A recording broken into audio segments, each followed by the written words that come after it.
रोते रोते हंसना सीखो, हंसते हंसते रोना।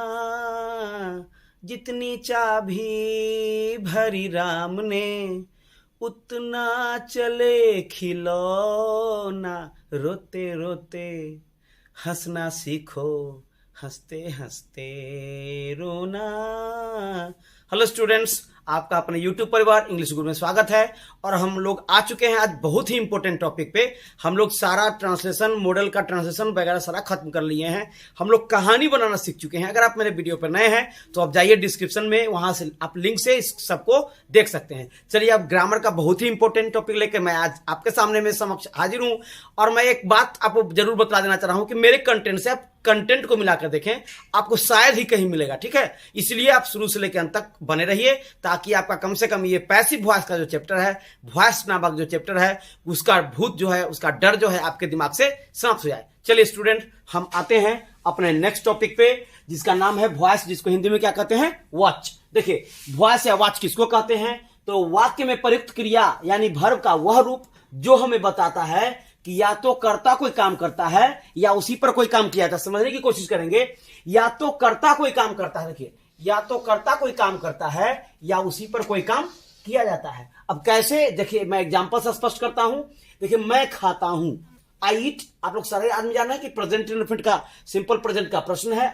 मैं खाता हूं, देखिए, या तो कर्ता कोई काम करता है। देखिए, यहां पे ये कर्ता जो है, सब्जेक्ट, यही काम कर रहा है खाने का, लेकिन या उसी पर कोई काम किया जाता है। लेकिन यहां क्या है? मुझे खिलाया जाता है। अब खुद नहीं मैं खाता हूं, मैं नहीं खा रहा हूं, मुझे खिलाया जाता है किसी के द्वारा। I am fed. खाना का अंग्रेजी क्या होता है? फीड का वर्ब 3 फेड। अब देखिए, मैं खाता हूं यानी क्या हो गया? ये एक्टिव। मुझे खिलाया जाता है यानी क्या हो गया? ये पैसिव वॉइस। इसी को हम लोगों को सीखना है, पैसिव वॉइस को। एक्टिव वॉइस तो हम लोग जान चुके हैं, कर्तृवाच और कर्मवाच को हम लोग, कर्तृवाच को हम लोग जान चुके हैं, कर्मवाच को जानना है। ठीक है, एक्टिव वॉइस हम लोग जान चुके हैं। एक्टिव का ट्रांसलेशन, मैं खेलता हूं, वह मुझे बुला रहा है, मैं विद्यालय गया हूं, उसने मुझे पुस्तकें दी, मैं पूछ रहा था। ये सारा क्या है? क्या तुम मुझे बुलाओगे? सारा है एक्टिव। अब इसी का हम पैसिव हमको समझना है। तो आपको स्पष्ट मैं कर दिया कि या तो कर्ता कोई काम करता है या उसी पर कोई काम किया जाता है। इसको ही क्या कहते हैं? वॉइस कहते हैं। इसे ही क्या कहते हैं? वॉच कहते हैं। इसी को वॉइस कहते हैं। चलिए, अब हम ये इसका डिफिनेशन मैं आपको बतला दिया। अब आते हैं इसके सबसे इंपॉर्टेंट पहलू पे कि वॉइस को बनाने के लिए अब आपके सामने मैं एक चीज स्पष्ट कर देना चाहूंगा कि अभी हम लोग को जो टेंस के अंतर्गत पैसिव वॉइस पढ़ना है, वो प्रेजेंट में 3 पैसिव वॉइस पढ़ना है। Present indefinite, present imperfect, present perfect, past indefinite, past imperfect, past perfect, future indefinite और फ्यूचर परफेक्ट। ठीक है, अब कंटिन्यूअस या फ्यूचर में इम्परफेक्ट ये सब क्यों नहीं आया, उसकी चर्चा मैं बाद में कर लूंगा। उसका एक अलग से मैं वीडियो बना के डाल दूंगा। ठीक, तब तक इसको देखते हैं।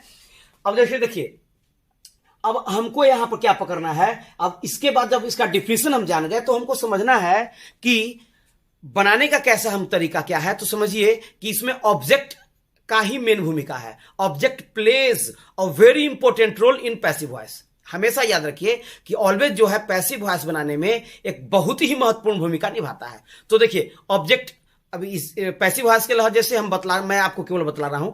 ऑब्जेक्ट को हम लोग 2 कैटेगरी में बांटेंगे, 2 श्रेणी में बांटेंगे। एक को कहेंगे इनडायरेक्ट ऑब्जेक्ट, दूसरे को कहेंगे डायरेक्ट ऑब्जेक्ट। अब देखिए, इनडायरेक्ट ऑब्जेक्ट और डायरेक्ट ऑब्जेक्ट को हम कैसे पहचानेंगे, तो मैं आपको बता रहा हूं कि देखिए, ही का हिम है ना, आई का मी, जैसे बतला दे रहा हूं, मैं आपको लिख दे रहा हूं। देखिए, जैसे ही है ना, ही का हम क्या लिखते हैं? Third form him. शी का थर्ड फॉर्म क्या लिखते हैं? हर। आई का क्या लिखते हैं? Third form me. यू का थर्ड फॉर्म क्या लिखते हैं? यू। वी का क्या लिखते हैं? अस। दे का क्या लिखते हैं? देम। देखिए, 1 2 3 4 5 6, यही जो आपका है, यही मेनली है आपका इनडायरेक्ट ऑब्जेक्ट। बस इनडायरेक्ट ऑब्जेक्ट्स आर ओनली 6। याद कर लिए दिमाग में, ये जहां भी आपको मिले ये समझ लिए कि ये इनडायरेक्ट ऑब्जेक्ट है। अब डायरेक्ट ऑब्जेक्ट को कैसे पहचानेंगे? तो डायरेक्ट ऑब्जेक्ट जैसे a pen, a pencil, your name, my name, ये सब को क्या कहेंगे हम? Indirect object. अभी आपके सामने वो भी मैं स्पष्ट कर दे रहा हूं। जैसे देखिए, वह मुझे एक कलम देता है। भाई यहां पर ध्यान देंगे, वह मुझे एक कलम देता है, वह तो सब्जेक्ट है और देना क्या है? वर्ब। अब देखिए, ऑब्जेक्ट क्या है? मुझे और एक कलम दोनों ऑब्जेक्ट है, लेकिन मुझे क्या है? Indirect object. और एक कलम क्या है, डायरेक्ट ऑब्जेक्ट। ठीक, मुझे क्या है, इनडायरेक्ट ऑब्जेक्ट, एक कलम क्या है, डायरेक्ट ऑब्जेक्ट।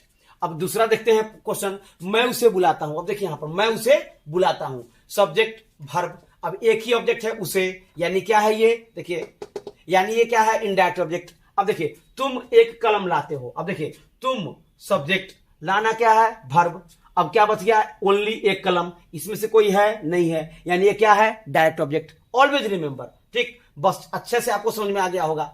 अब देखिए मैं खाता हूं, है ना, इसमें कहीं पर आपको सब्जेक्ट है और वर्ब है, ऑब्जेक्ट नहीं है। मुझे खिलाया जाता है, सब्जेक्ट है और वर्ब है, ठीक, लेकिन यहां पर भी कोई ऑब्जेक्ट नहीं है। तो स्पष्ट आपको हो गया होगा कि इनडायरेक्ट ऑब्जेक्ट और डायरेक्ट ऑब्जेक्ट किसको कहते हैं। तो always remember in your mind that कि अगर प्रश्न में हमको इनडायरेक्ट और डायरेक्ट दोनों ऑब्जेक्ट आएगा तो जनरली हम किससे काम करेंगे, इनडायरेक्ट ऑब्जेक्ट से।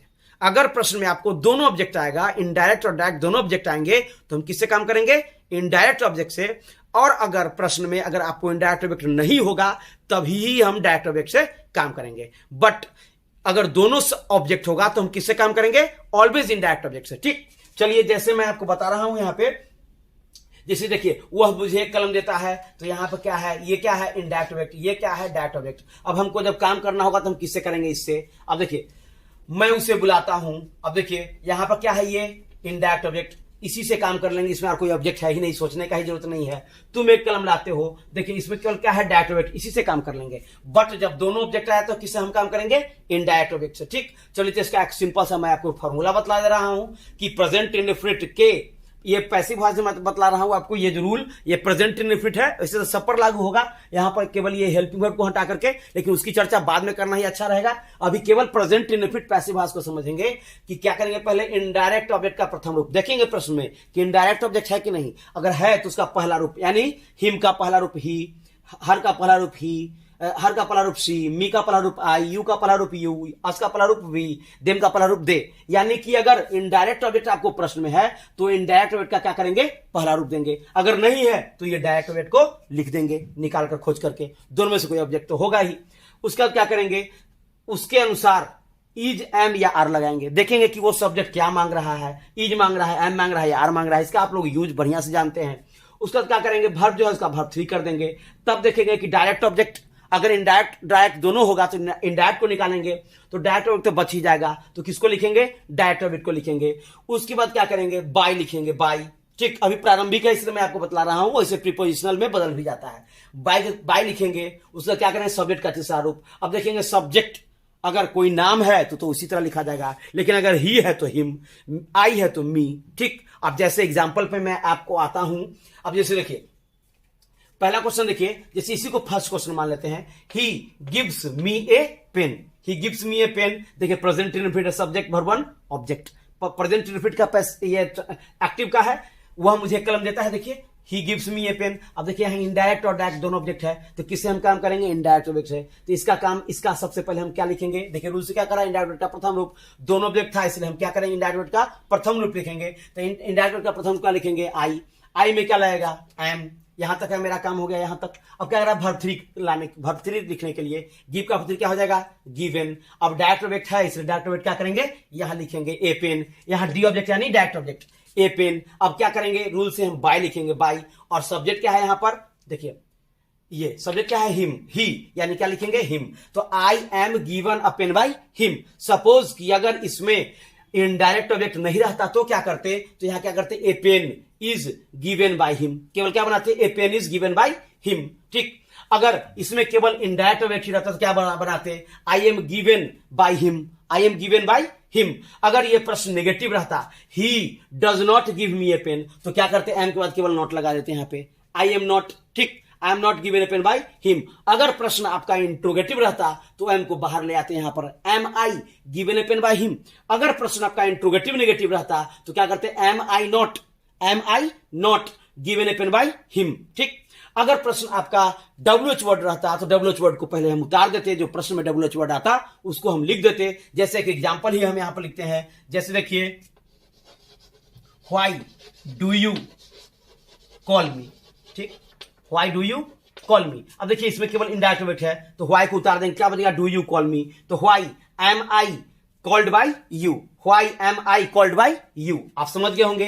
इंट्रोगेट अगर डब्ल्यूएच वर्ड नेगेटिव रहता तो why am I not called by you करते। चलिए अब सेकंड क्वेश्चन को हम देखते हैं फिर से। मैं उसे बुलाता हूं, आई कॉल हिम, केवल क्या है इसमें इनडायरेक्ट ऑब्जेक्ट, तो क्या बनाएंगे ही इज कॉल्ड बाय मी। देखिए ही, यहां तक का काम मेरा खत्म। इज वर्ब 3 कॉल्ड, अब इनडायरेक्ट ऑब्जेक्ट है ही नहीं तो छोड़ देंगे। बाय और सब्जेक्ट क्या है आई, इसलिए क्या हो जाएगा मी।